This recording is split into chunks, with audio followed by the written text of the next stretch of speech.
प्रिय मित्रों, जय श्री कृष्ण। मैं आचार्य डॉक्टर विष्णु कुमार मिश्रा ज्योतिष मित्र पर आपका बहुत बहुत अभिनंदन करता हूं, आपका बहुत बहुत स्वागत करता हूं। इस खास एपिसोड पर आपसे चर्चा करूंगा श्रीकंठ योग, श्रीनाथ योग और विरंची योग की चर्चा मैं आपसे इस वीडियो पर करूंगा। पर मैं विषय क्रम में प्रवेश करूं उससे पहले आपसे आग्रह, अगर आपने अभी तक हमारे इस चैनल को सब्सक्राइब नहीं किया है तो प्लीज चैनल को सब्सक्राइब करें, साथ ही नोटिफिकेशन बेल को भी प्रेस कर लें। अगर आप अपनी या अपनों की जन्म कुंडली का बृहद प्रेडिक्शन कराना चाहते हैं, विश्लेषण कराना चाहते हैं, उत्तम क्वालिटी के रियल राशि रत्न आदि प्राप्त करना चाहते हैं या किसी भी किस्म का ज्योतिषीय परामर्श प्राप्त करना चाहते हैं तो स्क्रीन पर फ्लैश हो रहे नंबरों पर आप हमसे संपर्क कर सकते हैं। तो आइए विषय क्रम में प्रवेश करें। सबसे पहले मैं श्रीकंठ योग की चर्चा करता हूं। और जिस भी जातक की कुंडली में श्रीकंठ योग होता है वो परम शैव्य और भगवान शिव का प्यारा होता है। यदि लग्न का स्वामी लग्नेश और जन्म कुंडली में सूर्य और चंद्र, लग्नेश सूर्य और चंद्र अपनी स्वराशि में हो या कि अपने उच्च राशि में हो या कि मित्र राशि में भी स्थित हो और लग्न से केंद्र त्रिकोण में हो, वह योग श्रीकंठ योग कहलाता है।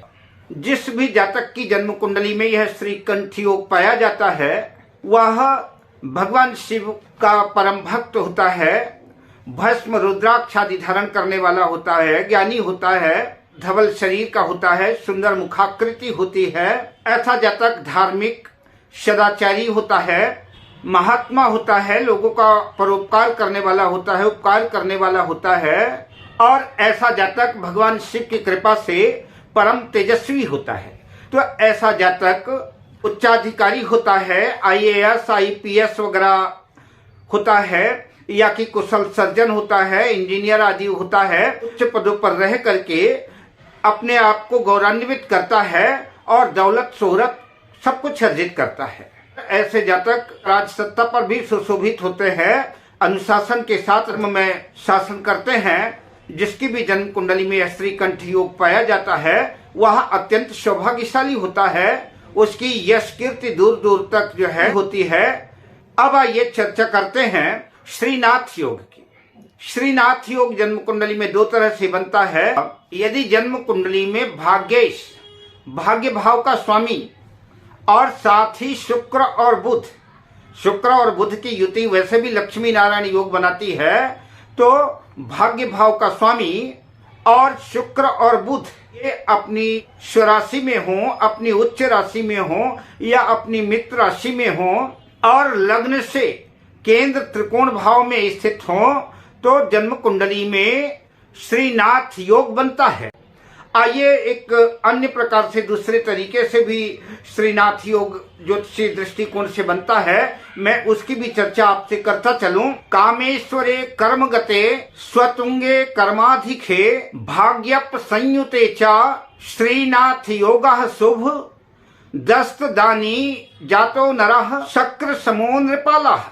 जन्म कुंडली का सप्तमेश दशम भाव में स्थित हो और दशम भाव का स्वामी अपनी उच्च राशि में स्थित हो और नवम भाग्य भाव के स्वामी के साथ में बैठा हो दशमेश, तो जन्म कुंडली में श्रीनाथ योग बनता है।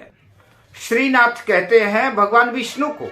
जिसकी भी जन्म कुंडली में यह श्रीनाथ योग बनता है वह अत्यंत सौभाग्यशाली होता है, धर्मात्मा होता है, श्रेष्ठ कुल में उत्पन्न, लक्ष्मीवान, धन संपदा दौलत शोहरत से युक्त, मीठे वचन बोलने वाला और अपनी वाणी से दूसरों को सम्मोहित करने वाला प्रियवादी होता है।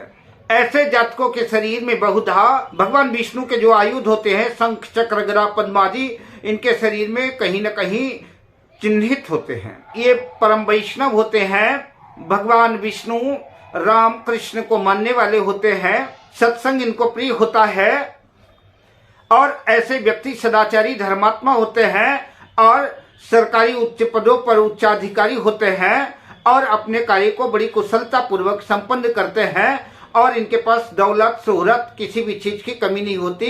ये ऐसे जातक सर्वगुण संपन्न होते हैं और इनकी दूर दूर तक यश कीर्ति फैली होती है। अब आइए मैं चर्चा करता हूँ विरंची योग की। विरंची कहते हैं ब्रह्मा जी को। तो आइए जानते हैं कि विरंची योग कैसे बनता है।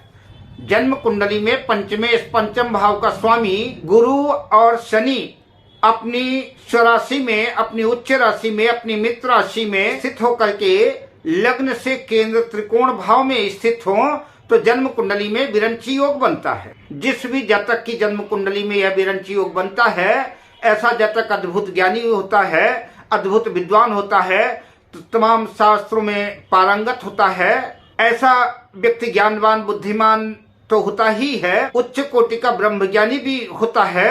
ऐसे जातक प्रायः वैदिक ज्ञान से परिपूर्ण, कथा प्रवचन, वैदिक धर्माचार्य गुणवान होते हैं, वेदों के द्वारा निर्देशित मार्ग पर चलने वाले होते हैं, उच्च कोटि के गुरु भी होते हैं, जिनकी वाणी में मधुरता होती है, प्रिय बोलने वाले होते हैं, अति धनी स्त्री पुत्र आदि से सुशोभित होते हैं।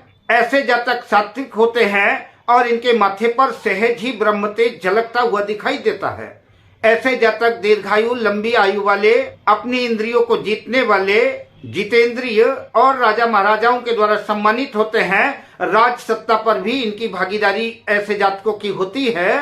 तो इस तरह से मैंने जो है श्रीकंठ योग, श्रीनाथ योग और विरंची योग की आपसे चर्चा की।